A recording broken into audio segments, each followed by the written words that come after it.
Hello, good evening प्रिय विद्यार्थियों। आज आपके लिए स्मार्ट स्टडी अगला नेक्स्ट चैप्टर लेके आया है लोस्ट स्पेलिंग। अनिश जंग के द्वारा लिखा गया चैप्टर इंपोर्टेंट नोट्स, हिंदी वाक्य और महत्वपूर्ण प्रश्नों के साथ में आरबीएसई की जो रेनबो बुक है उसके हम लोग चैप्टर्स लेके चल रहे हैं 12th क्लास के लिए। काफ़ी महत्वपूर्ण उपयोगी होने वाले हैं बोर्ड कक्षाओं के लिए।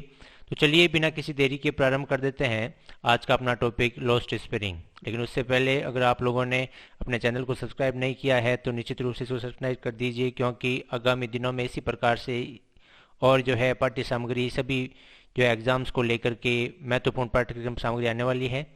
चलिए बिना किसी देरी के आज का अपना टॉपिक प्रारंभ करते हैं लॉस्ट स्पेलिंग। लॉस्ट स्पेलिंग अनिश जंग के द्वारा लिखा गया चैप्टर है। लॉस्ट यानी खोया हुआ, और यूँ देखिए स्प्रिंग मीन्स होता है कौन सी ऋतु? वसंत ऋतु। तो जीवन का वसंत, अब जीवन का वसंत कौन सा हो गया? यानी बाल्यकाल या बचपन।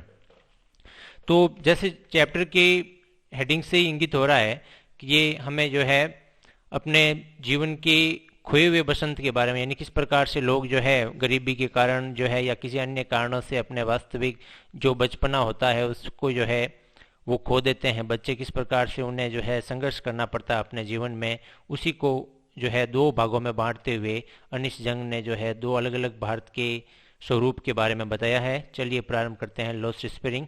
ये चैप्टर किस बारे में है? द चैप्टर इज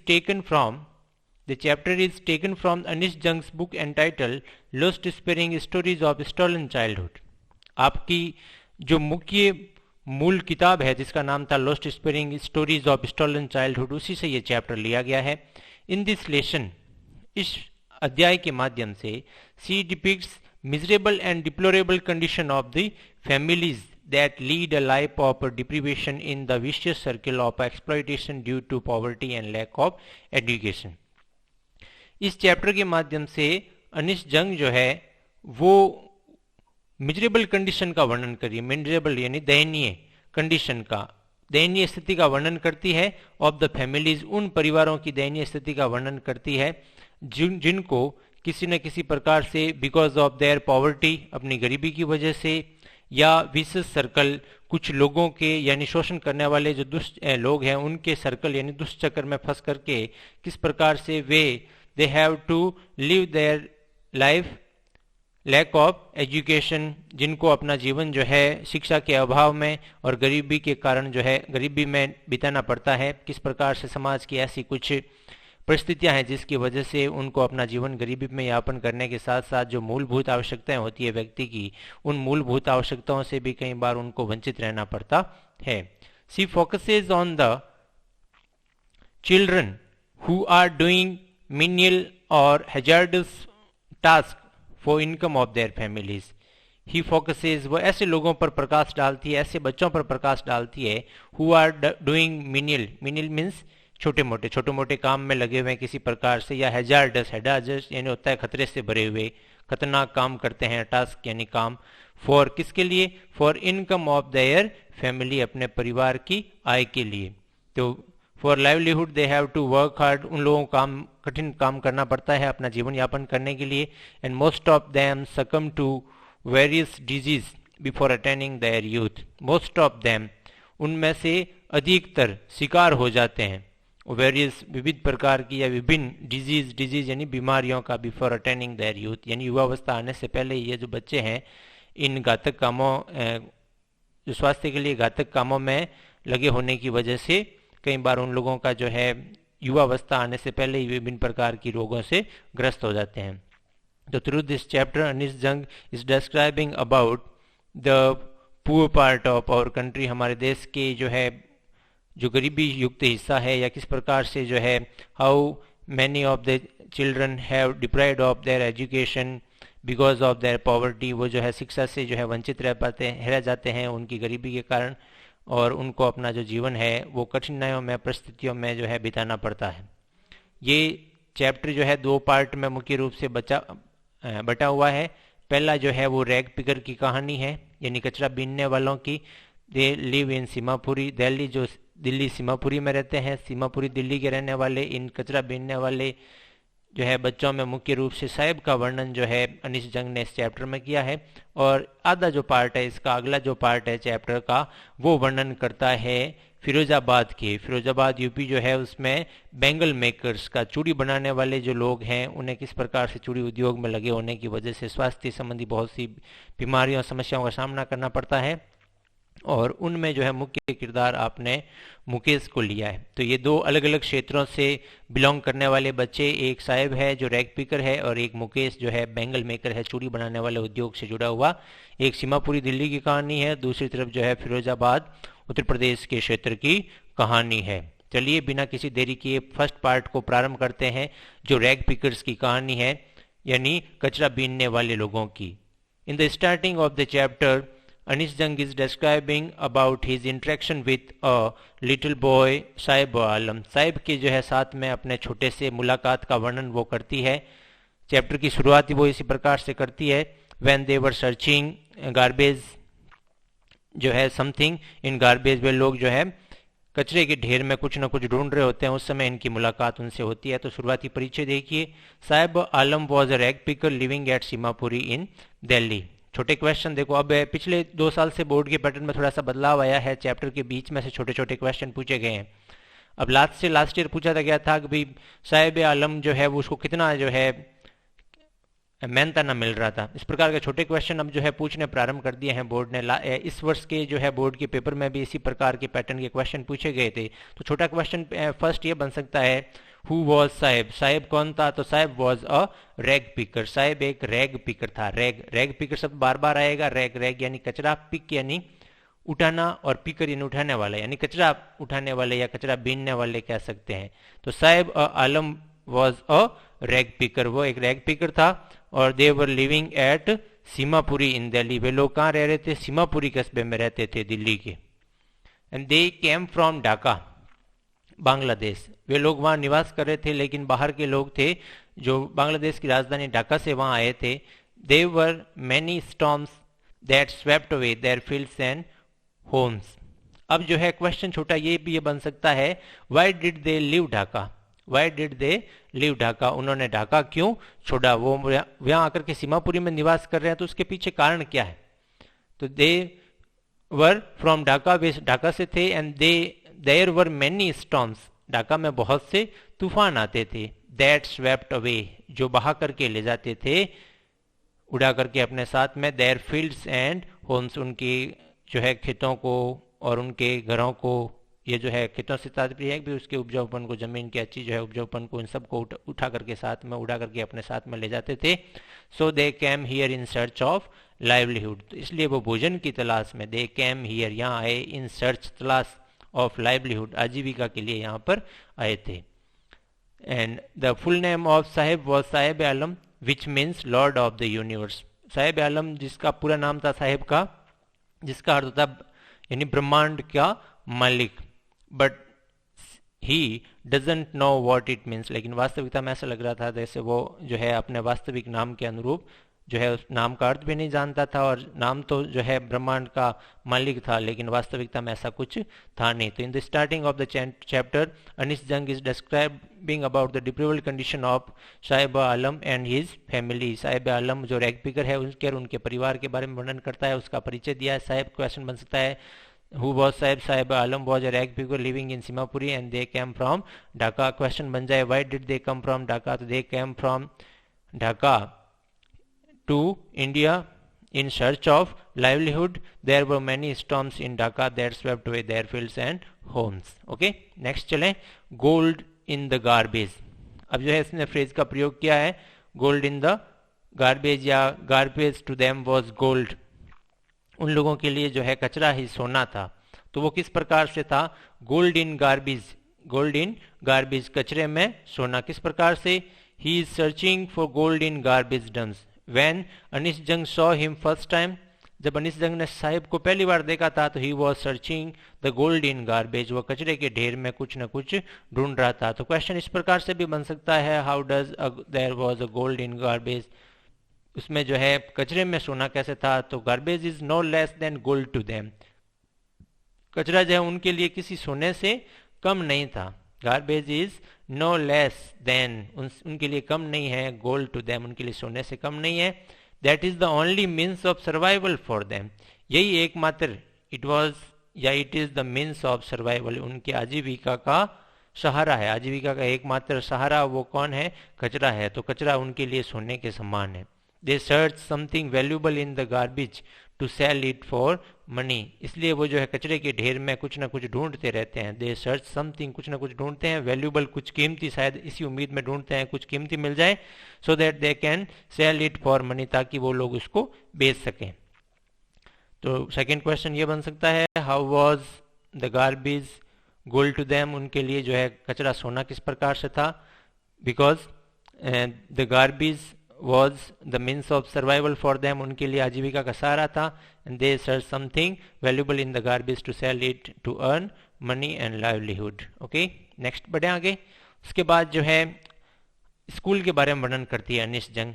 अनिश जंग वर्णन करती है कि there was no school in that area, उस क्षेत्र में किसी प्रकार का कोई भी स्कूल नहीं था, and Saheb didn't go to school, Saheb school भी नहीं जा पाता था, तो he does not go to school, Saheb school नहीं जाता है, because there is no school in his neighbourhood, क्योंकि उसके आसपास किसी प्रकार का कोई स्कूल नहीं है, और also due to poverty they couldn't afford school, due to यानी के कारण, पॉवर्टी, पॉवर्टी यानी गरीबी, they could not afford school, गरीबी के कारण वे जो है स्कूल को एफोर्ड भी नहीं कर पाते थे, यानी स्कूल का खर्चा भी जो है वो लोग वहन नहीं कर पाते थे, और उससे भी बढ़कर वहां पर उनके स्कूल भी नहीं था। Once Anees Jung made a promise to open a school, एक बार अनिश जंग ने उससे जो ऐसी बात करते करते साहिब आलम से कह दिया कि अगर मैं स्कूल खोलूं तो क्या तुम स्कूल आओगे, तो वो तो तैयार था, because Saheb wanted to go to school, he was willing to go to school, वो जो है स्कूल जाने की इच्छा रखता था, but there was no school and his family couldn't afford to send him school, उसका परिवार जो है इसको स्कूल भी नहीं भेज सकता था। But in reality the promise was not true, उसका जो प्रॉमिस था अनिश जंग का वो सही नहीं था, यानी सच नहीं था, उसने ऐसे मजाक में ही कहा था, हर प्रॉमिस वॉज होलो, उसका जो है मजाक, सॉरी प्रॉमिस जो वादा था वो तोतला ही था। After that Anish Jung is describing about their condition of remaining bear foot, वो इसका वर्णन करती है कि किस प्रकार से वे लोग जो है नंगे पांव ही रहते थे, रिमेन बेयर फुट यानी नंगे पांव रहते थे। तो he roams in the street with his friends, he किसके लिए है, ही रिफर्स टू साहेब, साहेब रोम भटकता रहता था इन द स्ट्रीट, गलियों में, विथ हिज फ्रेंड्स अपने मित्रों के साथ में। They are an army of barefoot boys, और वे सारे के सारे लड़के जो है नंगे पांव वाले लड़कों की एक पूरी सेना की सेना थी। They work in the morning and disappear at noon, सुबह सवेरे जल्दी जल्दी वो लोग काम करते थे, और उसके उपरांत जो है जब दोपहर में धूप जो है काफ़ी तेज़ होती थी उस समय वो लोग आराम करते थे, वहाँ दिखते नहीं थे। दे लिव इन पॉवर्टी, गरीबी में जीवन यापन करते थे। They couldn't afford even shoes और चप्पल्स, और इस गरीबी की वजह से दे कुडंट एफर्ड शूज, और गरीबी की वजह से ना तो वे शूज जो है वो खरीद सकते थे, ना ही चप्पल खरीद पाते थे। Other young boys wear shoes, कुछ जो है बच्चे थे उनमें से कुछ शूज थे भी। But most of rag pickers like Saheb remain shoeless because perpetual state of poverty, अधिकांशतः जो रैग पिकर्स थे वो सारे के सारे दे रिमेन बेयर फुट, वे नंगे पांव ही रहते थे, और उसका कारण क्या था, because of perpetual state of poverty, निरंतर जो है गरीबी की वजह से दे हैड टू रिमेन या स्टे बेयर फुट, इस वजह से गरीबी की वजह से उन्हें नंगे पांव रहना पड़ता था। ठीक है, नेक्स्ट चलते हैं।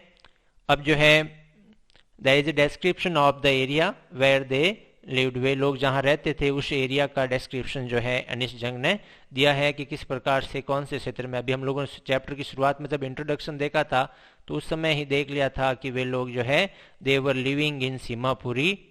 अब सीमापुरी कहाँ पर था, it's situated at the periphery of the Delhi, वह दिल्ली के जो है सीमा पर जो है अवस्थित था सीमापुरी। अब सीमापुरी को लेकर के बड़ा क्वेश्चन बन सकता है, give a description of the Seemapuri, Seemapuri का वर्णन कीजिए, या राइट अ शॉर्ट नोट, या इससे निबंधात्मक क्वेश्चन बन सकता है। तो most of these rag pickers live in Seemapuri, अधिकांशतः जितने भी रैग पिकर्स थे वो सीमापुरी जो है शहर में रहते थे। It's nearby place of Delhi, Delhi के नज़दीक है। There is no sign of any development and progress here. There is no sign, कोई भी संकेत नहीं है, एनी किसी प्रकार के डेवलपमेंट विकास का और प्रगति का वहां पर कोई नामो निशान नहीं था। The houses are made of mud, और उनके घर जो है वो मिट्टी के कच्चे बने हुए थे। They have roofs of tin and plastic tarpaulins, उनके जो घरों की छतें जो है वो चद्दर की या तिरपाल जो होती है उनकी, या प्लास्टिक की जो है तिरपाल जिसको हम लोग कहते हैं उसकी बनी हुई होती थी, यानी कच्चे ही मकान होते थे, कच्ची जो है उनके मकानों की छतें हुआ करती थी।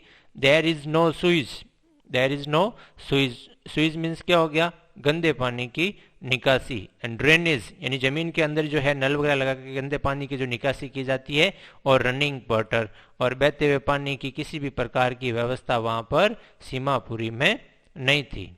More than 10,000 rag pickers have lived there for 30 years, लगभग जो है 30 साल से वहां पर 10,000 रैग पिकर्स रह रहे थे। और इन रियलिटी हु वर दे, वो लोग कौन थे, they were the squatters from Bangladesh in 1971, they came from Bangladesh in 1971। जब 1971 में जो है बांग्लादेश, पाकिस्तान का जब बंटवारा हुआ बांग्लादेश और पाकिस्तान के रूप में, तो उस समय जो है शरणार्थी के रूप में बहुत से लोग जो है भाग करके भारत में आकर के शरण लेके रहने लगे थे। उन्हीं में से जो है उनका परिवार था इस साहेब का, जो रैग पिकिंग का काम यहाँ इंडिया के कर रहे थे। तो दे came from Dhaka Bangladesh in 1971, वे 1971 में बांग्लादेश से यहाँ आ गए थे। दे हैव नो आइडेंटिटी और परमिट्स, और जब वो लोग यहाँ आए थे, और अभी भी वास्तविकता में दे हैड नो आइडेंटिटी, उनके पास जो है किसी प्रकार का पहचान पत्र और ऐसा आज्ञा पत्र भी नहीं है to live in India. They have ration cards, लेकिन यहाँ आने के उपरांत इनके लोगों के जो है राशन कार्ड इनको प्राप्त हो गए। दैट इनेबल, जो इनको योग्य सक्षम बनाता है to vote and buy grain, ration card की वजह से उन लोगों का वोट ही लगता है, और वोट जब लगने लग जाए तो वो वोट बैंक के रूप में उनका उपयोग होने लगा। इस वजह से जो है भारत में भी उनको शरण दी गई। एंड बाय ग्रेन, और अनाज खरीदने के लिए। फॉर देम, उन लोगों के लिए food is more important than identity. अब आइडेंटिटी है या नहीं है ये ज्यादा मायने नहीं रखती है उनके लिए, फूड इज मोर इम्पोर्टेंट, खाना ज्यादा मायने रखता है।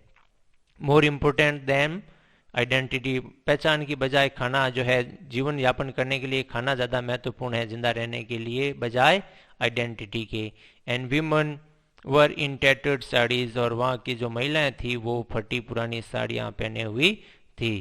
तो इन दिस पैराग्राफ अनिस जंग is describing about the miserable condition of the Seemapuri, Seemapuri की दयनीय स्थिति के बारे में वर्णन करता है कि सीमापुरी की हालत जो है वो किस प्रकार से बदतर बनी हुई थी। नेक्स्ट है survival means rag picking to them, उन लोगों के लिए जिंदा रहने का अर्थ क्या है, मतलब कचरा चुनना ही उनके आजीविका है। Rag picking means survival to them, उन लोगों के लिए जो है कचरा चुगना ही उनकी जिंदगी है। Children grow up in Seemapuri, बच्चे बड़े होते हैं। They become partners in survival, और जैसे जैसे बड़े होते जाते हैं तो दे बिकम, वो बन जाते हैं पार्टनर्स इन सर्वाइवल, आजीविका के लिए जो संघर्ष है उस संघर्ष में वो लोग भी पार्टनर बन जाते हैं। और सर्वाइवल मीन्स क्या होता है सीमापुरी में, मीन्स रैग पिकिंग, आजीविका मीन्स कचरा चुगना। Through the years it has acquired the position of fine art, और बहुत सालों तक ये काम करने के बाद तो rag picking has acquired the position of fine art, rag picking जो है भी एक ललित कला बन चुका है। अब ये छोटा क्वेश्चन इसी प्रकार से ये भी बन सकता है, they have been working for the work of the rag picking for many years, पे बहुत सालों से रैग पिकिंग का काम कर रहे हैं। तो garbage to them is gold, सोना, सो कचरा उनके लिए सोना है। Sometimes a child can find a silver coin in a heap of garbage, कई बार क्या होता है बच्चे जब कचरे के ढेर में कुछ ना कुछ ढूंढते हैं तो उनको 5 रुपए का 10 रुपए कई बार नोट भी मिल जाता है, और उसी उम्मीद में वो बार बार ढूंढते रहते, यानी उम्मीद बनी रहती है कि कुछ ना कुछ मिलेगा। There is always hope of finding more, हमेशा इस बात की आशा रहती है कि कुछ और मिलेगा। Garbage is wrapped in wonder for children, अब गार्बेज के लिए, गार्बेज के दो अर्थ हैं यहाँ पर, एक जो है पेरेंट्स के लिए उसका अलग अर्थ है, चिल्ड्रन के लिए अलग अर्थ है। बच्चों के लिए उसका अर्थ क्या है, यानी आश्चर्य, वंडर फॉर द चिल्ड्रन, यानी आश्चर्य में, उम्मीद में वो बने रहते हैं कुछ ना कुछ मिलेगा, वो हमेशा मन में जो उत्कंठा बनी रहती है। और for elders it is means of survival, और बच्चों के लिए बड़ों के लिए ये आजीविका का साधन है। ठीक है, तो इस प्रकार का छोटा क्वेश्चन इसमें भी बन सकता है। How is rag picking means of survival for them, उनके लिए आजीविका का साधन कैसे हैं, या what are the different meaning of garbage to them, उनके लिए कचरे का अलग अलग अर्थ कैसा होता है। For children it's a wonder, बच्चों के लिए ये आश्चर्य है। And for elders it's a means of survival, और उससे बड़ों के लिए जो है वो आजीविका का जरिया है। ठीक है, और उसके बाद जो है साहेब से कुछ समय बाद ये अनिश जंग और मिलते हैं, तो वो देखते हैं साहेब हैज़ गॉट अ जॉब, साहेब जो है उनकी वो कोई काम करने लगा है, वो कुछ नौकरी कर रहा है। तो one morning the narrator sees Saheb wearing rejected tennis shoes of some rich boy, एक सुबह जो है वो जब वहाँ से गुजर रही होती है अनिश जंग, तो उस साहिब को देखती है। He was wearing a tennis shoes, उसने टेनिस के शूज पहन रखे थे, लेकिन those shoes were rejected by some rich boy, किसी अमीर व्यक्ति के द्वारा रिजेक्ट किए हुए शूज थे। कई बार कुछ लोग जो है अपने उतरे हुए कपड़े वगैरह शूज वगैरह जो है गरीबों को दे दिया करते हैं या फेंक देते हैं, तो उसको गरीब ले लेते हैं। तो वैसी ही कंडीशन थी, साहिब ने वो खरीदे नहीं थे। For Saheb even shoes with a hole is a dream come true, Saheb के लिए तो जो है फटे हुए शूज भी किसी न प्रकार के सपने के सच होने जैसे ही थे। He couldn't afford to buy shoes, वह शूज खरीद नहीं सकता था, तो उसके लिए ये बहुत बड़ी बात थी। तो ये तो उसकी मिजरेबल कंडीशन के बारे में बात की है। Now see is describing about his job, अब वो उसकी जॉब के बारे में वर्णन कर रही है।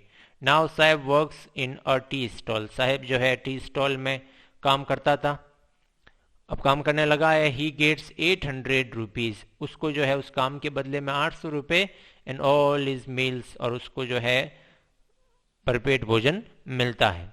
His face has lost the carefree look, उसका चेहरा जो है, उसके चेहरे की चमक जो है वो जाती रही है। क्वेश्चन बनेगा is Sahib happy working at tea stall, Sahib जो है वर्किंग टी स्टॉल पे काम करके खुश है। यदि नहीं तो why was Sahib not happy working at tea stall, वो काम करके खुश क्यों नहीं थे। तो ही has lost his carefree look, वो जो है पहले बिंदास जीवन यापन करता था, लेकिन अब जो है उसके चेहरे पर थोड़ी सी चिंता और दुख साफ नजर आ रहा है। He is carrying steel canister, हाथ में उसने स्टील की कैनिस्टर जो केटल होती है चाय लेने की, वो उसने हाथ में ले रखी है। इट सीम्स हैवियर, ऐसा प्रतीत हो रहा है।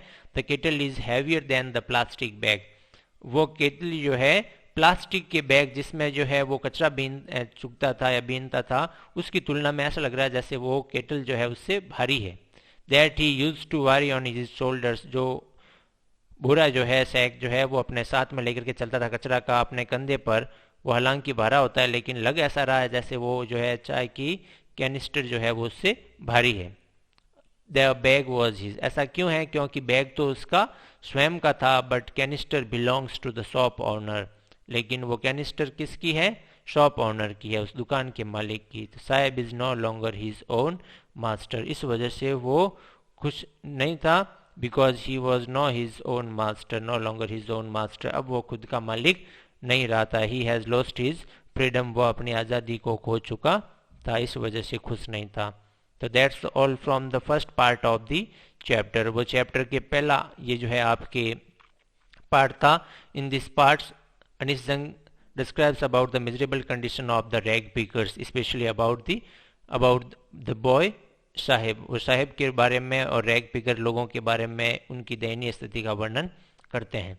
Let's forward toward the second part of the chapter, चलिए दूसरे पार्ट की ओर बढ़ते हैं। फर्स्ट पार्ट किस बारे में था, रैग पिकर्स के बारे में। सेकंड पार्ट किसके बारे में होने वाला है, बैंगल मेकर्स के बारे में। चलिए इंट्रोडक्शन, बैंगल मेकर में रैग पिकिंग में तो मेन किरदार कौन था, साहिब आलम था, और इसमें है मुकेश।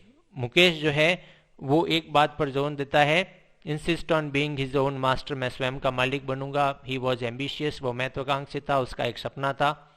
अब मुकेश कौन है, question who is Mukesh, Mukesh is a bangle maker, Mukesh एक बैंगल मेकर है। Who wants to be a motor mechanic, जो मोटर मैकेनिक कार का मिस्त्री बनना चाहता है। He had a dream of becoming a motor mechanic, उसका सपना था कार का मिस्त्री बनने का। But his dream looks like a mirage, लेकिन उसका जो है ये सपना ऐसा प्रतीत हो रहा है जैसे मृग मरीचिका हो जैसे, यानी पूर्ण होने के आसार बहुत कम नजर आते हैं। हो सकता है वो अपने दृढ़ निश्चय से जो है शेयर डिटर्मिनेशन, अपने दृढ़ निश्चय के आधार पर वो सपने को पूर्ण करे, लेकिन अभी उसकी परिस्थितियों को देख के ऐसा लगता नहीं है। He lives in a dusty street of Firozabad, वो कहाँ पर रहता है, धूल भरी जो गलियां हैं फिरोजाबाद की। एंड साहेब लिव्ड इन, कहाँ पे बताइए, सीमापुरी में। सवास, साहेब जो है सीमापुरी में रहता था और मुकेश जो है वो फिरोजाबाद में रहता है। फिरोजाबाद क्या है, the town is famous for its bangle, ऐसा शहर जो अपनी चूड़ियों के लिए प्रसिद्ध है। Every other family is engaged in making bangles, Firozabad का हर परिवार जो है वो चूड़ी बनाने के उद्योग में लगा है। And it's the centre of India's glass blowing industry, और भारत में चूड़ी, कांच की जो चूड़ियां हैं उसके उद्योग का मुख्य केंद्र बना हुआ है Firozabad. Families have spend generation making bangles for women, सब बहुत से परिवार ऐसे हैं जिन्होंने अपनी पीढ़ियां बिता दी मेकिंग बैंगल्स, चूड़ियां बनाने में, फॉर वीमन, महिलाओं के लिए। और Mahesh family is one of them, और महेश का परिवार भी उनमें से एक ही है। तो ये तो था इंट्रोडक्शन अबाउट, सॉरी महेश क्या मुकेश, मैं महेश बोल गया, मुकेश से स्पेलिंग में थोड़ी मिस्टेक रह गई, सॉरी। मुकेश का परिवार भी उनमें से एक है, और Mukesh was a bangle maker lived in Firozabad. अब देखिए उसके नेक्स्ट पैराग्राफ में वर्णन करते हैं at work in the glass bangle industry, कांच की जो चूड़ी है उसके उद्योग में लोग किस प्रकार से कौन सी कंडीशन में काम करते हैं। About 20,000 children work in glass furnaces, यानी लगभग 20,000 छोटे बच्चे जो हैं चाइल्ड लेबरर्स, यानी जो है बाल श्रमिक है, वो वहाँ पर फर्नेसेस यानी भट्टियों के पास में काम करते हैं। ये जो ग्लास फर्नेसेस है या बैंगल मेकिंग इंडस्ट्री है उसमें लगभग 20,000 बच्चे, छोटे बच्चे जो है काम करते हैं। No one knows that it's illegal for them to work in glass furnaces with high temperature, उनमें से कोई नहीं जानता, ये नहीं जानता इट्स इलीगल कि ये जो है गैर कानूनी है, to work near the furnaces, भट्टियों के पास में छोटे बच्चों का काम करना गैर कानूनी है। इस बात से जो है वो लोग अनभिज्ञ हैं। They are choked with garbage, वे जो है इसी कचरे में जो है हमेशा धंसे हुए रहते हैं। Their homes are small with crumbling walls, they have no windows, उनके मकान छोटे छोटे बने हुए होते हैं। विद क्रम्बिंग वॉल्स यानी दुर्बल दीवारों से बने हुए जिनमें किसी प्रकार की कोई खिड़कियां नहीं है। They are crowded with families of humans and animals, जानवर और मनुष्य जो है वहाँ भीड़ भाड़ में एक साथ ही रहते हैं। The narrator sees a frail weak woman, और वो जो नरेटर है अनिश जंग जब वहाँ मुकेश के साथ में उससे परिवार से मिलने उनके घरों को देखने जाती है तो वो देखती है एक कमज़ोर महिला वहाँ पर है।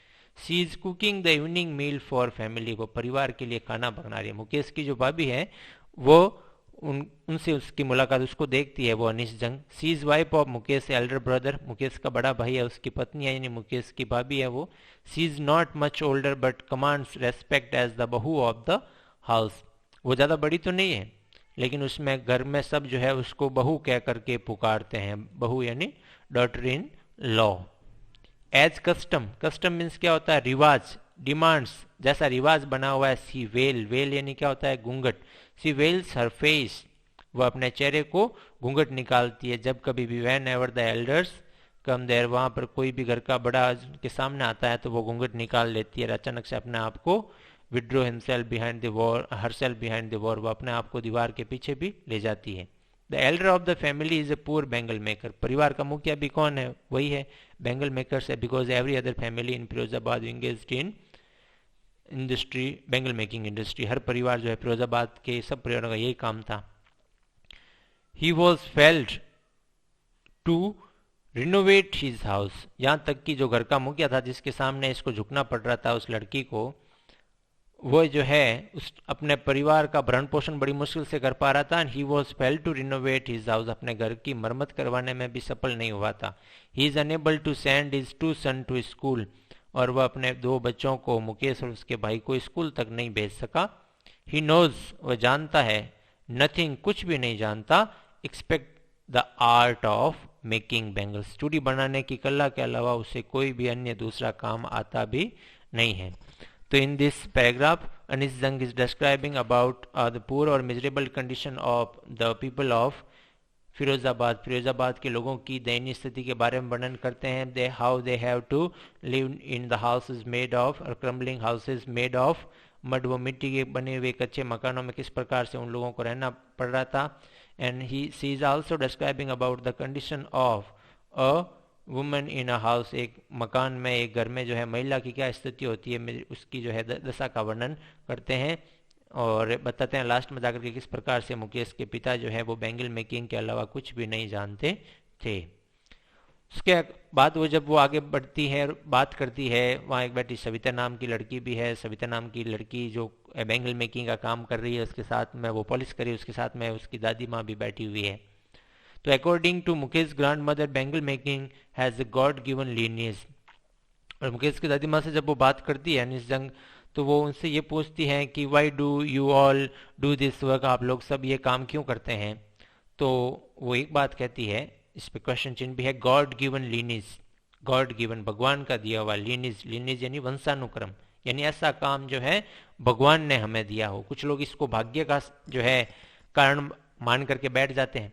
तो according to Mukesh grandmother, Mukesh की दादी माँ जो है वो क्या कहती है, bangle making was a God given lineage, वो कहती है कि ये बैंगल मेकिंग का काम है तो वो तो हमें भगवान का दिया हुआ, that can never be broken, जिसको तोड़ा नहीं जा सकता। अब क्वेश्चन ये भी बने, अगर कभी वो लोग जो है वो बैंगल मेकिंग में क्यों लगे हुए थे, तो फर्स्ट जो उसका कारण ये है, they thought that it was a God given lineage, वो लोग ये सोचते थे कि तो भगवान का दिया हुआ काम है, and God given lineage can not be broken, इस वंशानुक्रम को तोड़ा नहीं जा सकता। शी सेज सो, वो ऐसा इसलिए कहती है because she thinks it can not be broken, उसे लगता है कि ये तोड़ नहीं सकते। They born in a caste of bangle makers, उनका जन्म ही जो है चूड़ी बनाने वाले जो है परिवार में, चूड़ी बनाने वाली जो कास्ट है, जात है, उसमें उनका जन्म हुआ है।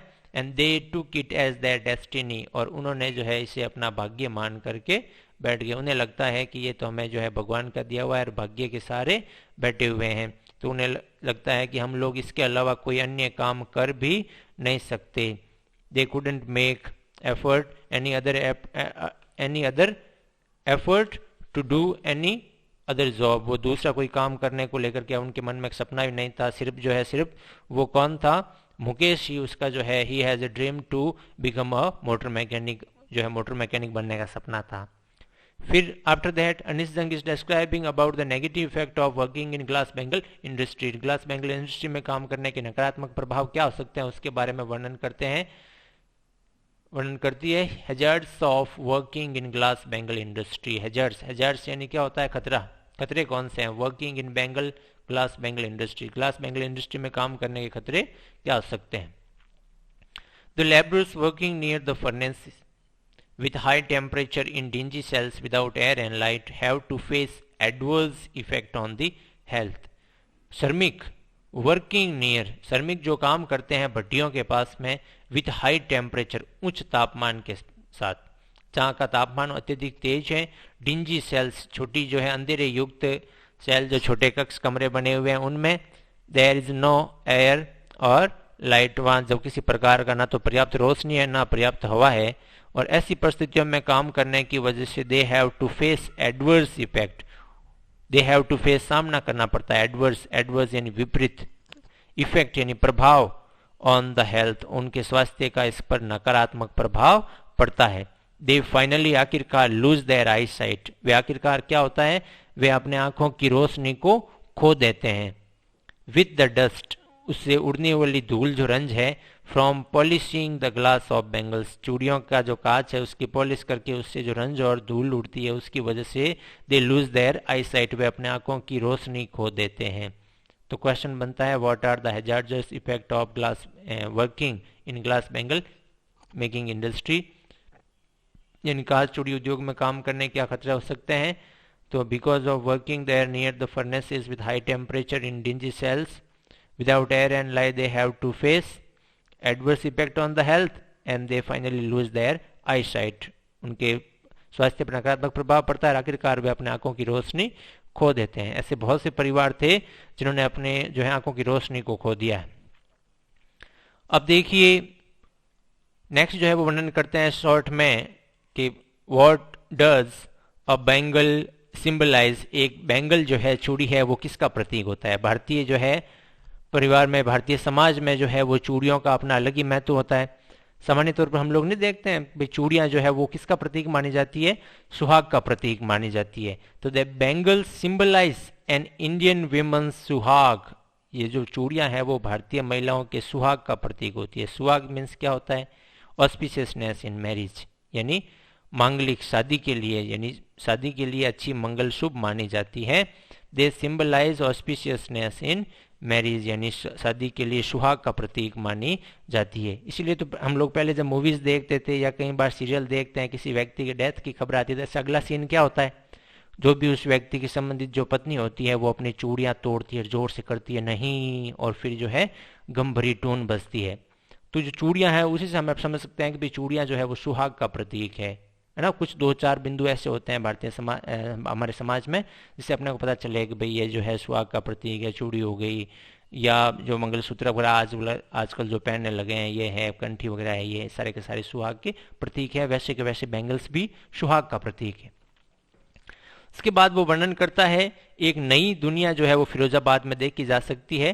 टू डिस्टिंक्ट वर्ल्ड्स, डिस्टिंक्ट यानी स्पष्ट, साफ साफ दिखते हैं। दो अलग अलग हिस्सों में बटा हुआ संसार साफ तौर पर देखा जा सकता है। Little has moved with time in Firozabad, Firozabad में समय के साथ बहुत कम बदलाव आया है। They can not organise themselves into a cooperative, वे लोग जो है द बेंगल मेकर्स या लेबरर्स कुडंट ऑर्गेनाइज देमसेल्व्स, वे अपने आप को संगठित नहीं कर पाते। वे लोग जो है किन कारणों से अपने आप को संगठित नहीं कर पाते हैं, उनका कोई ऑर्गेनाइजेशन नहीं है, ऐसा कोई संगठन नहीं है जो उनके हितों के लिए लड़ सके। मिडिल मैन एक्सप्लॉइट देम, जो बीच के लोग होते हैं, दलाल जिसको कहते हैं, बीच के लोग जो है उन अगर वो ऐसा प्रयास करे भी तो उनको जो है दबा दिया जाता है, उनका शोषण किया जाता है। There is no leader among them, उनमें ऐसा कोई लीडर भी नहीं है। देयर आर टू वर्ल्ड्स, दो अलग अलग जो है संसार अपने हिस्सों में बटा हुआ सा नजर आता है। One is the world of bangle makers, एक तरफ का संसार जिसमें बेंगल मेकर्स है। They are caught in a web of poverty burdened with stigma of caste in which they are born, एक संसार जो है उन लोगों का है बेंगल मेकर्स का। They are caught in web, जो जाल में फंसे हुए हैं, पॉवर्टी गरीबी के जाल में फंसे हुए हैं। बर्डन्ड, बोझ तले दब रहे हैं, बाय स्टिग्मा, इसी जो है स्टिग्मा ऑफ कास्ट, जाति के बंधन से या जाति को लेकर जिन्हें लगता है, they thought that is their fate, उन्हें लगता है कि ये भाग्य जो है उनका, यही उनका भाग्य है, ये भगवान के दिया हुआ काम है। इस सोच को लेकर के वो लोग जो है जीवन यापन करने वाले, जो अपना जीवन हमेशा दमन शोषण में यापित कर रहे हैं। और सेकंड वन कौन सा है? There is another world of vicious circle of money lenders, ऐसे दूसरे लोग जो लोगों को पैसे वगैरह उधार दे करके उनका दमन शोषण करते हैं। मिडिल मैन, बीच के लोग, एंड द पुलिस मैन, कुछ लोग ऐसे भी हैं अगर प्रयास करे भी, even they try to get themselves organize, अपने आप को जो है संगठित करने का प्रयास करें भी, तो पुलिस मैन के द्वारा या अन्य व्यक्तियों के द्वारा उनका जो है दमन कर दिया जाता है। तो through this paragraph Anees Jung is describing about the two distinct worlds, अलग अलग संसारों के बारे में वर्णन करते हैं। First is the world of the bangle makers, एक जो है बेंगल मेकर का संसार है, और another world is vicious circle of other लोग, वो दूसरे जो है कुचक्र चलाने वाले लोगों का संसार है।